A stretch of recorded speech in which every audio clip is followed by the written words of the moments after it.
Hey everybody, time for the last Tuesday tip of the month. We are still talking about histamine and histamine responses, and this is being posted on Halloween, so I feel like I should be maybe wearing Halloween makeup, except yeah, that's not gonna happen. So sorry guys, just don't have time today. But happy Halloween, have a wonderful time. Bad news a little bit, histamine and blood sugars are linked. So if your blood sugars are higher or more unstable, you are likely to have higher histamine. Don't worry about it today, but on other days, it matters. On Halloween, you kind of got a free pass, so, enjoy it.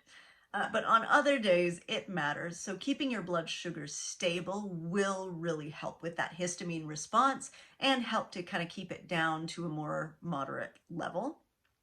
A dull roar maybe.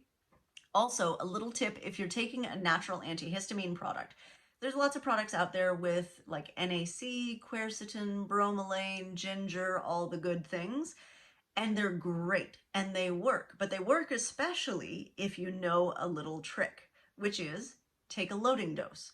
So the dose on the bottle will help once you're maintaining at a lower level. But a lot of times it isn't enough if you've already got those like intense allergy symptoms. So check with whoever's recommending the product before you like double or triple the dose. But most products can be doubled or tripled that first week to really bring those allergy symptoms down, and then just go to the regular dose. The other trick is start them before you get symptoms. So if you know your symptoms start with cedar season in, say, Texas, because yeah, I lived there. Cedar season's a big thing. So for cedar season, like the weatherman will be talking about the cedar reports for weeks before cedar actually gets high.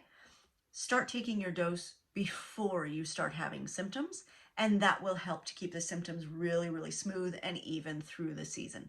Also, fish oils can be a really big bonus when you're in that high histamine state. They can also help to bring the levels down. So doubling up with a natural antihistamine and a fish oil can really give you kind of that combined protection. But if you're starting a natural antihistamine when you already have symptoms, talk to whoever's recommending it for you about a loading dose, because really doubling or tripling that dose for the first week could make a huge difference, but don't do that unless you know it's safe with that particular product. Okay?